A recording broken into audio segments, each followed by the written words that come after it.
Hello दोस्तों, स्वागत है आप सभी का जीआर क्लासेस में। मेरा नाम है रवि। तो चलिए आज की वीडियो को शुरू करते हैं।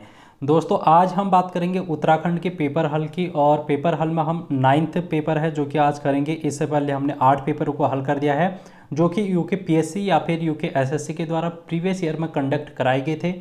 आज जो हमारा पेपर होगा वो यूके पीएससी के द्वारा कराया गया एक पेपर है, आपका ओल्ड पेपर लोअर पीसीएस का है 2016 का। इससे पहले हमने जो वर्तमान में 2021 में लोअर पीसीएस का हुआ था पेपर यूके पीएससी के द्वारा, और उसको हमने करा दिया है 8वीं क्लास में। आज 9वीं क्लास में हम कराएंगे लोअर पीसीएस का जो यूके पीएससी का पेपर है 2016 का, उसको। तो इस वीडियो को ज़रूर देखना क्योंकि यहाँ पर से आपके एग्जाम में आपको पैटर्न समझ में आएगा। यूके पीएससी किस टाइप के क्वेश्चन पूछता है वो ज़्यादा चीज़ें समझ में आएंगी। तो आज हमारा ये जो पेपर होगा वो जीएस पे बेस्ड रहेगा। इसमें आपको रीजनिंग के क्वेश्चन नहीं देखने के मिलेंगे और हिंदी के क्वेश्चन भी देखने को नहीं मिलेंगे, क्योंकि इससे पहले यूके पीएससी जो है वो हिंदी वाला जो पोर्शन है उसको नहीं देता था। तो आप लोग इसको जीएस के माध्यम से देख सकते हैं। जीएस में आपको बहुत अच्छी पकड़ है जो कि बन सकती है, एक अच्छा पॉइंट ऑफ व्यू मिल सकता है किस टाइप के क्वेश्चन हैं जो कि आपको यूके पीएससी में देखने को मिलते हैं। तो चलिए वीडियो को शुरू करते हैं। इसके अलावा मैं कहना चाहूँगा अंतिम 45 दिनों का महासंग्राम है जो कि आपने देखना है, और इसमें हमने लगभग 22 के आसपास क्लास अभी तक करा दी हैं, तो उनको आप देखना। भारत का इतिहास चल रहा है वहाँ पर, प्राचीन इतिहास में भी हमने बहुत सारी चीज़ें पढ़ ली हैं, उसको हम आगे को बढ़ा रहे हैं। तो इंडियन पॉलिटी वहाँ पर ख़त्म हो चुकी है, भारत का भूगोल ख़त्म हो चुका है, उसके बाद हम भारत का इतिहास में आए हैं। तो आई होप आप लोग उस क्लास को देखते होंगे, आपके आने वाले एग्जाम के लिए इम्पोर्टेंट रहने वाला है वो। तो चलिए आज की वीडियो को हम शुरू करते हैं, और पहला प्रश्न है आपके सामने, उत्तराखंड के किस जिले का वन क्षेत्रफल सर्वाधिक है। तो दोस्तों इसमें आपको एक चीज़ मैं कहना चाहूँगा, उत्तराखंड की जो वन रिपोर्ट है, वनों की 17वीं वन रिपोर्ट, उसको आप पढ़ के जाना 2021 की। इस 17वीं वन रिपोर्ट को मैं आपके आने वाले एग्ज़ाम से पहले कराऊंगा, जब हम उत्तराखंड के बारे में बात करेंगे तो आप लोग वहां से देख सकते हैं। लेकिन आप लोग परीक्षावाड़ी में जो भी यहाँ पर वन से संबंधित फैक्ट हैं वो मत देख के जाना, क्योंकि वन रिपोर्ट वाली जो है परीक्षावाड़ी में मत देख के जाना, क्योंकि परीक्षावाड़ी में पुराना वन रिपोर्ट दे रखा है। अभी हमारा 17वीं वन रिपोर्ट है 2021 की, वहाँ से क्वेश्चन पूछे जाएंगे। तो ये जो क्वेश्चन है 2016 का क्वेश्चन पूछा गया था, उस समय इसका आंसर दूसरा था। लेकिन अभी अगर हम वर्तमान की बात करेंगे तो सर्वाधिक वन क्षेत्रफल वाले जो जिले हैं उनमें पौड़ी गढ़वाल का नंबर 1 में स्थान आता है, उसके बाद नैनीताल जिले का स्थान आता है, और तीसरे में आता है आपका उत्तरकाशी का। तो आप इसको सर्वाधिक वन क्षेत्रफल वाले जिलों के रूप में देख सकते हैं। चलिए दूसरा क्वेश्चन हम देखते हैं, और दूसरा क्वेश्चन है आपको सूची वाले प्रश्न हैं जो कि आपको एग्जाम में ज़्यादा देखने के मिलेंगे यूके पीएससी के, क्योंकि ये जो है मिलान वाले क्वेश्चन पूछ लेता है यूके पीएससी में। तो आपको सूची 1 इस तरीके से दे दी जाएगी, सूची 2 भी दे दी जाएगी, और उन दोनों को मिलाने के लिए कहेगा। और हो सकता है वो क्वेश्चन को आप यहाँ पर ध्यान में ये रखना कि कहीं पर आपको लिखा होगा कि मिलान सही नहीं है या फिर कौन सा मिलान गलत है। तो आपको इस तरीके से भी क्वेश्चन है जो कि पूछ सकता है, तो इसलिए क्वेश्चन को ध्यानपूर्वक पढ़ना आप लोग, ठीक है दोस्तों। अगर हम इसके आंसर की बात करें, 7 ताल कहाँ पर है, तो 7 ताल है नैनीताल जिले में। पहले का हो गया, ए का हो गया तीसरा ऑप्शन। द्रोण सागर ताल कहाँ पर है, काशीपुर में, तो इसका हो गया 3-1। कोड हमारा बन रहा है 3-1। फिर उसके बाद डोडी ताल की अगर हम बात करेंगे तो ये है उत्तरकाशी में, फिर हमारा कोड बना 2, और बिरही ताल चमोली में है तो ये बना 4। 3-1-2-4 ये हमको ऑप्शन बी में दिखाई दे रहा है, इसलिए हमारा जो राइट ऑप्शन हो जाएगा ऑप्शन बी। नेक्स्ट क्वेश्चन हम चलेंगे, रुद्रप्रयाग में किस सहायक नदी का संगम अलकनंदा से होता है। रुद्रप्रयाग की बात कर रहा है, तो रुद्रप्रयाग में मंदाकिनी नदी अलकनंदा नदी में मिलती है, तो आपको इसको ध्यान में रखना है। अगला क्वेश्चन देखेंगे, किस हिमालयी क्षेत्र में वर्षा काल में सर्वाधिक वर्षा होती है। तो हिमालय के जो सबसे नीचे वाली श्रेणी है शिवालिक, वहाँ पर सर्वाधिक मात्रा में वर्षा होती है, तो आपका ऑप्शन हो जाएगा ए, ठीक है दोस्तों। अगला अगर इसी में हम देखें तो ये क्वेश्चन वैसे कंफ्यूजिंग वाला है, क्योंकि जो शिवालिक हिमालय है उसी को हम बाह्य हिमालय भी कहते हैं। तो आपके ऑप्शन में यहाँ पर 2 ऑप्शन दे दिए हैं। इस टाइप का ऑप्शन आपको अब मेरे ख्याल से ये कंफ्यूजिंग वाला ऑप्शन नहीं देना चाहिए। क्योंकि ये दोनों ही एक ही श्रेणी के नाम है। शिवालिक श्रेणी जो है उसी को हम बाह्य हिमालय भी कहते हैं। तो लेकिन अगर हम बात करेंगे तो इसका आंसर शिवालिक ही होगा। ठीक है दोस्तों, अब हम चलते हैं अगले क्वेश्चन पर।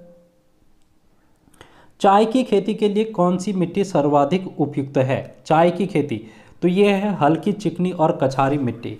ठीक है दोस्तों, ऑप्शन डी इसका राइट आंसर होगा। नेक्स्ट क्वेश्चन है 2011 की जनगणना के आधार पर उत्तराखंड में नैनीताल जिले का स्थान है। तो 2011 की जनगणना आपके लिए इतनी ज़्यादा इम्पोर्टेंट है, यहाँ से हमेशा 1 से 3 क्वेश्चन पूछे जाते हैं, चाहे वो भारत की जनगणना के बारे में बात कर लेगा या फिर उत्तराखंड की बात करेगा। उत्तराखंड से भी 1-2 प्रश्न पूछे जाते हैं, एक आध प्रश्न आपको भारत की जनगणना से भी पूछ ले जाते हैं। तो 2 से 3 प्रश्न हैं जनगणना से पूछ ले जाते हैं, इसलिए आपको इस जनगणना को रटना है किसी भी प्रकार से। 2011 की जनगणना याद करके जाना, आपके एग्जाम में जरूर प्रश्न आएंगे। अगर हम बात करें 2011 की जनगणना के अनुसार नैनीताल का कौन सा स्थान है, तो नैनीताल का है चौथा स्थान और ऑप्शन 3 यहाँ पर इसका सही हो जाएगा। पहले पर है हरिद्वार, फिर है देहरादून, तीसरा है उधम सिंह नगर और चौथा है नैनीताल। अगला क्वेश्चन देखो, 7वां प्रश्न। चीन युद्ध 1962 में हुआ था, से पूर्व निम्नलिखित में से कौन सी जनजाति तिब्बत से व्यापार करती थी? तो भोटिया जनजाति है जो कि तिब्बत से व्यापार करती थी। और आपसे ये क्वेश्चन भी पूछ लिया जाता है कि किस दर्रे से करती थी, तो ये करती थी लिपुलेख दर्रे से। नेक्स्ट क्वेश्चन देखो, जनवरी 2021 में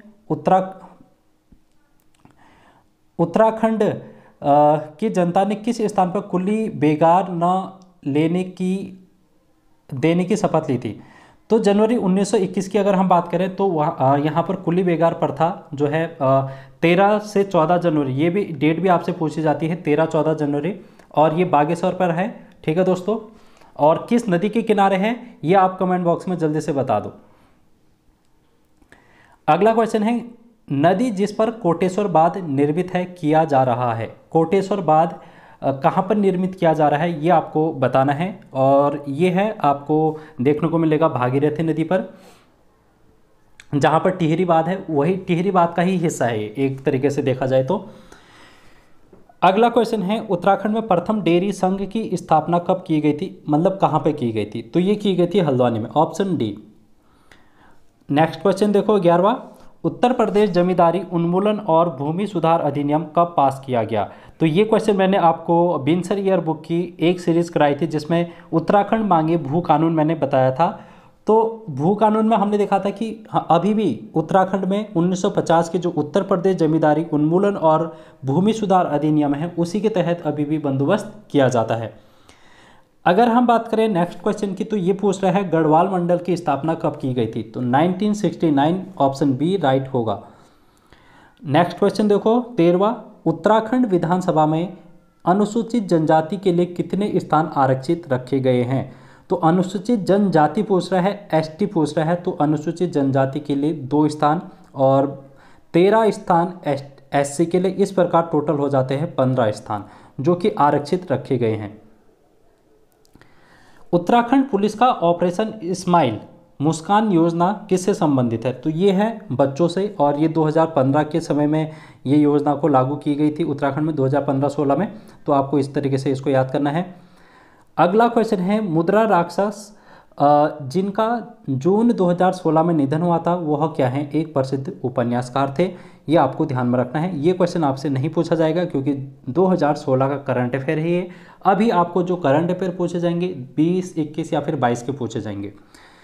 नेक्स्ट क्वेश्चन देखो, ये सारे इंग्लिश में दे रखे हैं, आप लोग देख सकते हैं अगर इंग्लिश में देखना चाहें तो। 2016 में उत्तराखंड में राष्ट्रपति शासन संविधान के किस अनुच्छेद के तहत लगाया गया है? तो राष्ट्रपति शासन की अगर हम बात करें 2016 में उत्तराखंड में लगाया गया था, और किस अनुच्छेद के तहत? भारतीय संविधान का अनुच्छेद 356 में ये बात कही गई है कि राष्ट्रपति शासन किसी भी राज्य में लगाया जा सकता है।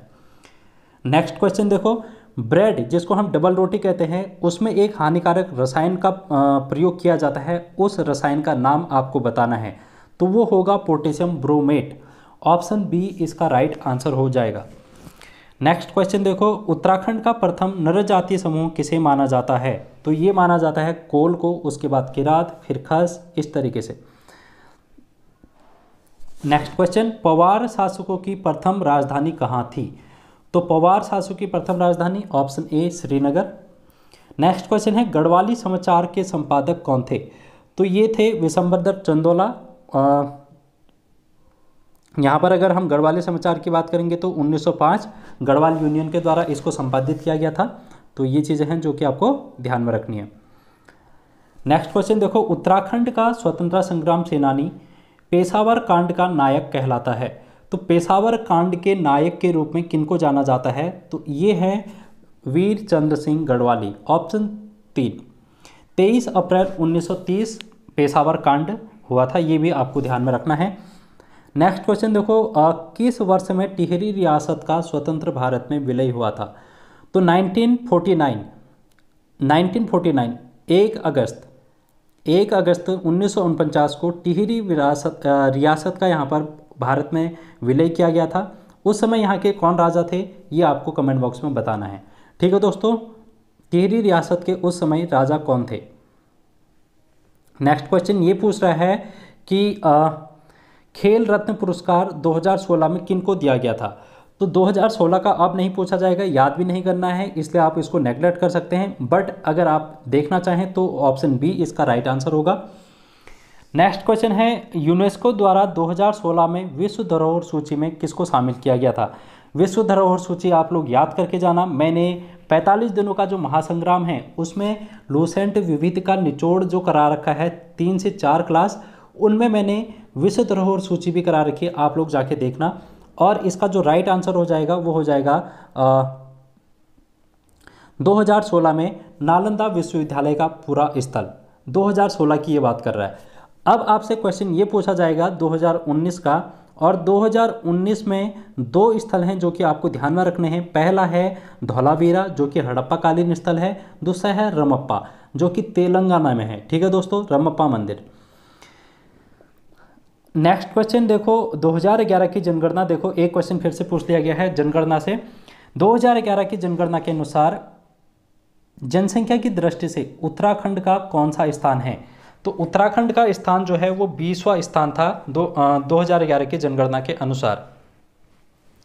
अगला क्वेश्चन फिर से देखो, यहाँ पर कथन के रूप में भी आपको एग्जाम में प्रश्न देखने को मिलेंगे। अगर आप पटवारी लेखपाल की एग्जाम की तैयारी कर रहे हैं तो पुलिस कांस्टेबल में हो सकता है इस टाइप के प्रश्न ना बने जो कि कथन 1 कथन 2 करके, लेकिन पटवारी लेखपाल में इस टाइप के प्रश्न बनेंगे। अब यहाँ पर आपको क्या करना है, कथन 1 और कथन 2 को दोनों को पढ़ना है, उसमें से आपको फिर बताना है कि कौन सा कथन सही है कौन सा गलत है। पहला कथन कह रहा है कि उत्तराखंड के पर्वतीय जिलों में लिंगानुपात मैदानी जिलों की तुलना में अधिक है। तो पर्वतीय जिलों का लिंगानुपात 2011 की जनगणना के अनुसार अगर हम बात करें तो पर्वतीय क्षेत्रों में लिंगानुपात अधिक है, बिल्कुल सही है ये। और कितना था, 1000 लिंगानुपात था पर्वतीय क्षेत्रों में। अगर हम मैदानों की बात करेंगे तो 884 884 जो था वो मैदानों का लिंगानुपात था। तो ये बिल्कुल सही है पहला वाला।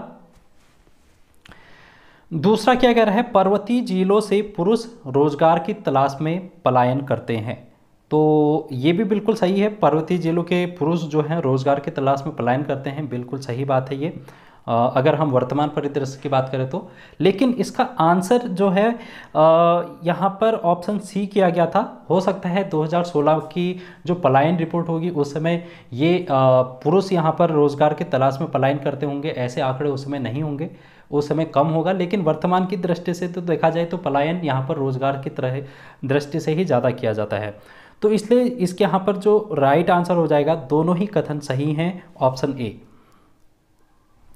नेक्स्ट क्वेश्चन देखेंगे 27th, राज्यों के पुनर्गठन अधिनियम 1956 का आधार क्या था? तो 1956 में राज्यों का पुनर्गठन अधिनियम लाया गया था। तो इसका जो आधार था वो भाषा के आधार पर, और पहला राज्य कौन सा बना था, आंध्र प्रदेश बना था भाषा के आधार पर। आपसे बहुत बार पूछ दिया जाता है। टिहरी रियासत का प्रथम राजा कौन था, ये आपसे पूछ रहा है नेक्स्ट क्वेश्चन। तो ये है सुदर्शन शाह, आपको याद होगा। कुमाऊं विश्वविद्यालय नैनीताल की स्थापना कब हुई थी?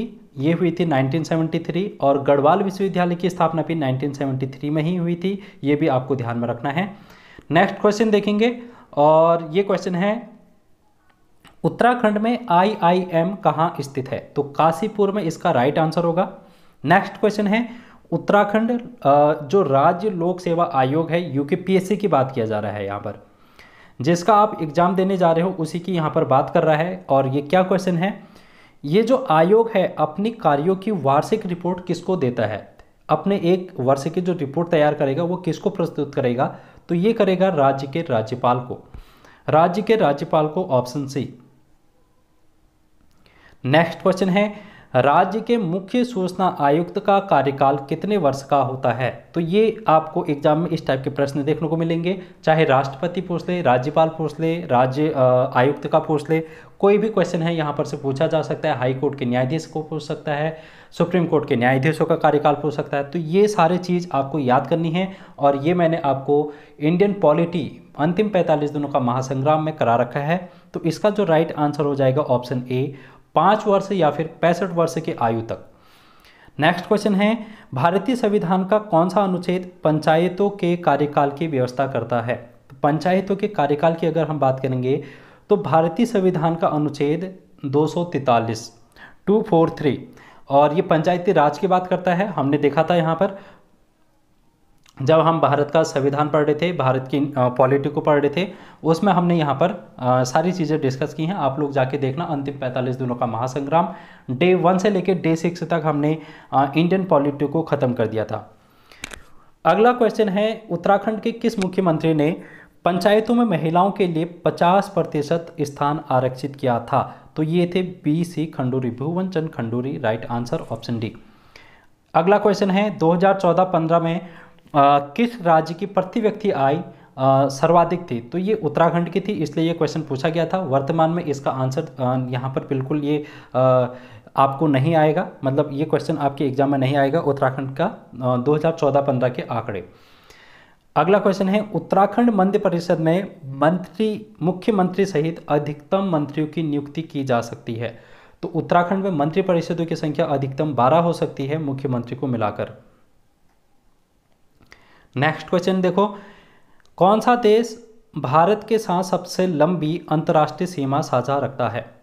कौन सा देश है जो कि अंतर्राष्ट्रीय सीमा सर्वाधिक रखता है? भूगोल का प्रश्न है और पहला ही क्लास में मैंने भूगोल की जो 7वीं क्लास थी अंतिम 45 दिनों का महासंग्राम, जिसमें भारत का भूगोल करा रखा है, वहाँ पर ये सारी चीज़ें बता रखी हैं। तो आंसर आपका हो जाएगा बांग्लादेश। नोकरेक आरक्षित जैव मंडल अवस्थित है, कहाँ पर है? ये मेघालय में। इस टाइप के प्रश्न भी मैंने आपको करा रखे हैं भारत के भूगोल में। कौन सा नेशनल पार्क कहाँ पर स्थित है, कौन सा कहाँ पर है, ये सारी चीज़ें। नेक्स्ट क्वेश्चन देखो, 16 वन का संबंध है, तो इसका संबंध होगा ऑप्शन ए में दक्षिण प्रायद्वीपीय पहाड़ियों से। नेक्स्ट क्वेश्चन है देखो, भारत में तांबे का सर्वाधिक उत्पादन करने वाला राज्य कौन सा है? तांबे का सर्वाधिक उत्पादन करने वाला जो राज्य है वर्तमान की अगर हम बात करें तो ये हो जाएगा मध्य प्रदेश, ऑप्शन सी। ये भी क्वेश्चन मैंने आपको करा रखे हैं, तो आप लोग जाके देखो उत्तर भारत के खनिज उत्पादन में भारत की क्या स्थिति है विश्व में, या फिर राज्य की क्या स्थिति है, कौन सा राज्य प्रथम है, भारत किस स्थान पर आता है। ये वाले सारे प्रश्न हैं जो कि मैंने आपको करा रखे हैं भारत के भूगोल में, आप देख सकते हैं। तो अंतिम 45 दिनों का जो महासंग्राम है वो आपके लिए रामबाण सिद्ध होगा। मैं फिर से आपसे कहना चाहूँगा, तो आप लोग उसको जरूर देखें। डोलवी इस्पात संयंत्र अवस्थित है कहाँ पर? यह है महाराष्ट्र में, ऑप्शन बी। झूम खेती को भी कहते हैं, झूम खेती को अन्य किस नाम से जाना जाता है? तो यह स्थानांतरी खेती। नेक्स्ट क्वेश्चन है, हीराकुंड बांध किस नदी पर बना है? सारे बांध, भारत के जितने भी बांध हैं वो मैंने करा रखे हैं। कौन सी नदी परियोजना है, सारे करा रखे हैं। भारत का भूगोल आप देखोगे तो सारे क्वेश्चन यहाँ पर से आपको देखने को मिल रहे हैं।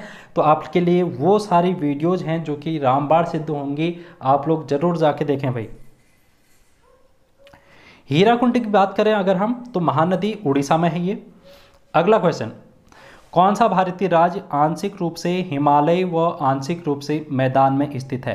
तो कुछ भाग इसका हिमालय में है, कुछ भाग इसका मैदान में है, तो ऐसा कौन सा राज्य है? तो यह है हमारा प्यारा Uttarakhand, option D. Next question देखो, साझा संपत्ति संसाधन भारत में किस के स्वामित्व में आते हैं? तो ये आते हैं ग्राम के स्वामित्व में साझा संपत्ति संसाधन। नेक्स्ट क्वेश्चन देखेंगे, FL2 नीति का संबंध है। तो FL2 नीति जो है उत्तराखंड की एक शराब की नीति थी, ये आपको ध्यान में रखना है। तो ऑप्शन सी राइट आंसर हो जाएगा। चलिए भाई अगला क्वेश्चन देखते हैं, रजिया सुल्तान किस वर्ष शासक बनी थी? रजिया सुल्तान अगर हम इसकी बात करेंगे तो ये है 1236 में, ऑप्शन ए। मनसबदारी प्रथा किसने प्रारंभ की थी? तो ये की थी अकबर ने, ऑप्शन डी। तो ये अब मुगलों से क्वेश्चन आपसे पूछ लिए गए हैं, 2 क्वेश्चन मुगलों से, तो एक क्वेश्चन मुगल से, एक क्वेश्चन आपको दिल्ली सल्तनत से। तो अगला क्वेश्चन देखो, निम्न में से किस संधि के द्वारा प्रथम अंग्रेजी मराठा युद्ध का अंत हुआ? तो ये था सालबाई की संधि। प्रथम अंग्रेज मराठा युद्ध सालबाई संधि से युद्ध समाप्त हुआ था। नेक्स्ट क्वेश्चन देखो, गवर्नर से पूछा है, किस गवर्नर जनरल ने भारत में ठगी का अंत किया था? तो Lord William Bentinck, option C right answer हो जाएगा। नेक्स्ट क्वेश्चन देखेंगे, भारत में किस वर्ष में सरकारी डाक सेवा की शुरुआत की गई थी? तो ये की गई थी 1854, ऑप्शन बी आपका राइट आंसर हो जाएगा। नेक्स्ट क्वेश्चन देखो, हमारा राष्ट्रीय गीत वंदे मातरम किस पुस्तक से लिया गया है? तो आप सभी को इसका राइट आंसर पता होगा, आनंद मठ से लिया गया है।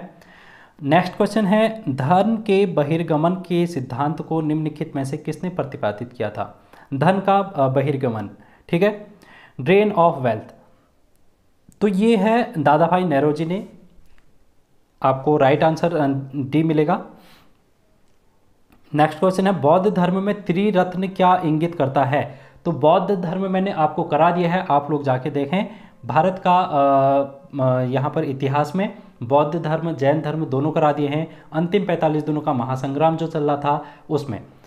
तो इसका जो राइट आंसर हो जाएगा ऑप्शन सी बुद्ध धम्म और संघ। नेक्स्ट क्वेश्चन है, बेगम मुमताज महल का मूल नाम क्या था? तो बेगम मुमताज महल की अगर हम बात करेंगे तो शाहजहां की बीवी थी ये, अर्जुमुंद बानो बेगम। नेक्स्ट क्वेश्चन है, लोकसभा के प्रथम अध्यक्ष कौन थे? तो आप सभी को पता होगा, इसका राइट आंसर ऑप्शन सी होगा, जीवी मावलंकर। तो गणेश वासुदेव मावलंकर इनका नाम है। नेक्स्ट क्वेश्चन है, भारत के संविधान का कौन सा अनुच्छेद जम्मू और कश्मीर पर प्रत्यक्ष लागू होता है? होता था, अब आप ऐसा कहेंगे, क्योंकि अब ये जो कानून है वो लागू नहीं है। अगर हम बात करेंगे इसके राइट आंसर की तो ऑप्शन बी अनुच्छेद 370। नेक्स्ट क्वेश्चन है देखो, किस संवैधानिक संशोधन को भारतीय संविधान का संशोधित संस्करण कहा गया है? तो ये है 42वां संविधान संशोधन, जिसको मिनी कॉन्स्टिट्यूशन या फिर लघु संविधान भी कहा जाता है, और ये 1976 में है जो कि किया गया था। ये आपको ध्यान में रखना है।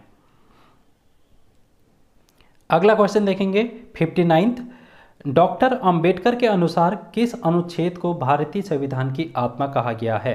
तो ये है ऑप्शन सी 32वां अनुच्छेद को संविधान की आत्मा कहा जाता है। ठीक है दोस्तों, अगला क्वेश्चन देखेंगे, विंडोज निम्नलिखित में से किसका उदाहरण है? तो विंडोज जो है एक प्रकार का ऑपरेटिंग सिस्टम है, ऑप्शन ए राइट आंसर हो जाएगा। कंप्यूटर के आपके पास अब क्वेश्चन आने लगे हैं। कंप्यूटर भी आप देख सकते हैं, मैंने करा रखा है 4 से 5 क्लास, आप लोग उसको जाके देखें, प्लेलिस्ट में मिल जाएगा। अगला क्वेश्चन है, कौन सा एक एप्लीकेशन सॉफ्टवेयर है? एप्लीकेशन सॉफ्टवेयर पूछ रहे हैं, ना कि सिस्टम सॉफ्टवेयर। इस बात को आप ध्यान में रखना। एप्लीकेशन सॉफ्टवेयर की अगर हम बात करेंगे तो ये है MS ऑफिस।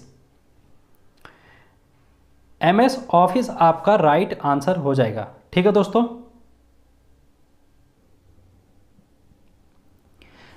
अगला क्वेश्चन देखेंगे, रोम है एक, रोम क्या है? ROM, इसकी बात कर रही है। तो रोम एक नॉन वॉलेटाइल मेमोरी है, ऑप्शन बी राइट आंसर हो जाएगा। रीड ओनली मेमोरी इसका फुल फॉर्म होता है। अगर हमसे रैम की बात करेगा, RAM की बात करेगा, तो रैम जो होगी एक वॉलेटाइल मेमोरी होगी। तो इसको भी आपको ध्यान में रखना है, 2 क्वेश्चन यहाँ पर से आपको बन जाते हैं। अगला क्वेश्चन है, कौन एक इनपुट डिवाइस है? कंप्यूटर में एक इनपुट डिवाइस है, ये आपको बताना है।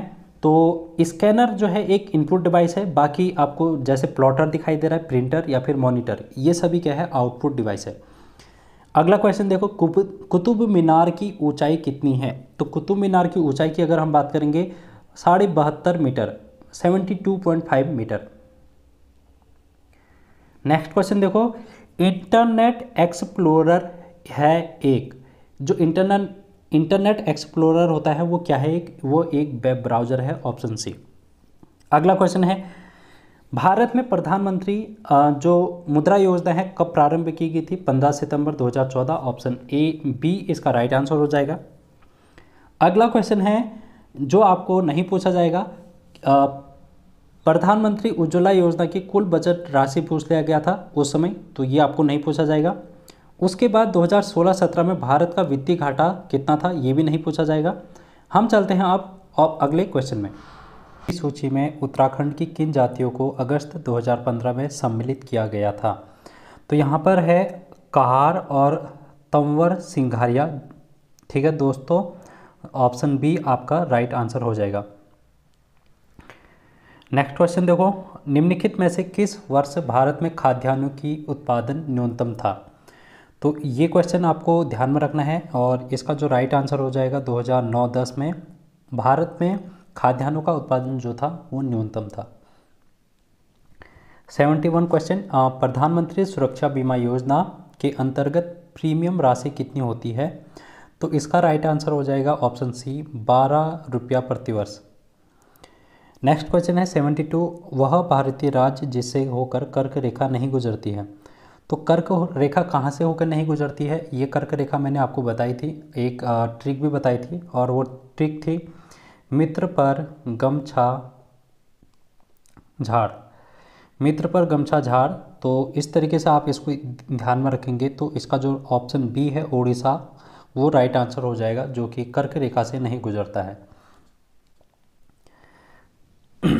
अगला क्वेश्चन है, भारत का वर्ष 2014 में मानव विकास सूचकांक का मान कितना था? एसडीआई में हमको रिपोर्ट बतानी है 2014 की, लेकिन आपको 2014 की याद नहीं करनी है, तो इसलिए आप इस क्वेश्चन को अभी नहीं देखें। आप ये सोचें कि यहाँ पर अगर 2022 होता तो क्या होता। तो 2022 की हम बात करेंगे तो एसडीआई में भारत का जो रैंक है वो 132 है। ये क्वेश्चन इम्पोर्टेंट है आपके एग्ज़ाम के लिए और ये क्वेश्चन आ सकता है। और कितना इसका वैल्यू कितनी थी? तो अगर वैल्यू की बात करेंगे 0.633, यहाँ पर वैल्यू जो है वो कितनी थी? 0.633, और 132वीं रैंक की थी टोटल 191 कंट्रीज़ में। नेक्स्ट क्वेश्चन देखो, निम्न में से कौन पेज प्रिंटर है जो बहुत ही सूक्ष्म स्याही कणों द्वारा अक्षर और आकृति बनाकर उच्च गुणवत्ता का आउटपुट देता है? तो यहाँ पर जो हो जाएगा वो हो जाएगा लेजर प्रिंटर। तो ये एक एक्यूरेट लेजर प्रिंटर है जो कि आपको ध्यान में रखना है। अगला क्वेश्चन है, निम्नलिखित में से कौन एंटीवायरस सॉफ्टवेयर है? जावा, टैली या फिर नॉर्टन? तो नॉर्टन है जो कि एक एंटीवायरस सॉफ्टवेयर है। नेक्स्ट क्वेश्चन हम देखेंगे, किस अधिनियम के अंतर्गत भारत में सर्वोच्च न्यायालय की स्थापना ब्रिटिश शासक के द्वारा की गई थी? तो सर्वोच्च न्यायालय की स्थापना भारत में 74 में होती है और इसका जो एक्ट था वो था रेगुलेटिंग एक्ट 73 का। 1773 का रेगुलेटिंग एक्ट था जिसके तहत भारत में सर्वोच्च न्यायालय की स्थापना की गई थी। नेक्स्ट क्वेश्चन है, तुम्हारे लिए उपन्यास के रचयिता कौन है? तुम्हारे लिए एक उपन्यास है जिसके रचयिता आपको बताना है, तो इसके राइट आंसर हो जाएगा Himanshu Joshi, option D. Next question जो कि आपके एग्जाम में नहीं आएगा, 2016 का यहाँ पर राजीव गांधी सद्भावना अवार्ड पूछ रहा है, तो ये इसको आप वो कर सकते हैं, इग्नोर कर सकते हैं, याद नहीं कर सकते, बट इसका जो राइट आंसर था उस समय के हिसाब से सुभा मुदगल इसका राइट आंसर था। नेक्स्ट क्वेश्चन है, उत्तराखंड राज्य की किस जनपद की सीमा राज्य के 7 जनपदों के साथ है? तो ऐसा जिला बताना है जो कि अन्य 7 जिलों को टच करता है, तो वो जिला है आपका पौड़ी। तो वो जिला है आपका पौड़ी। अगला क्वेश्चन देखेंगे, नर्मदा बचाओ आंदोलन के संस्थापक कौन है? तो ये हैं मेधा पाटेकर। मेधा पाटेकर नर्मदा बचाओ आंदोलन के संस्थापक हैं। नेक्स्ट क्वेश्चन है, भारत और नेपाल के मध्य कौन सी सीमा है नदी की कौन सी सीमा है? तो कौन सी नदी है जो कि भारत और नेपाल के बीच बहती है? तो ये है काली, ऑप्शन सी। नेक्स्ट क्वेश्चन पूछ रहा है कि गूगल एक है, क्या है? एक सर्च इंजन है, ऑप्शन ए राइट आंसर हो जाएगा। नेक्स्ट क्वेश्चन में हम चलेंगे और नेक्स्ट क्वेश्चन है, यहाँ पर देखो अब आपके सामने जो क्वेश्चन आ गए हैं उनमें आप देख रहे हैं यहाँ पर साइंस के क्वेश्चन, रक्त का थक्का बनने के लिए कौन सा विटामिन है? तो इसके लिए हो जाएगा ऑप्शन सी के। आप यहाँ पर से नीचे को जितने भी क्वेश्चन देखेंगे तो ये फिर क्या है आपके, ये सारे क्वेश्चन आपको देखने को मिलेंगे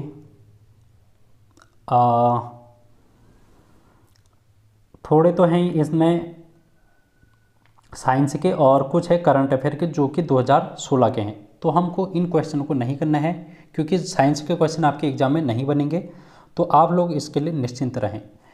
तो आज की वीडियो को हम यहीं पर समाप्त करते हैं और फिर लेके आएंगे हम कोई एक अन्य पेपर आपके लिए जिसमें हम करेंगे 100 क्वेश्चनों को हल।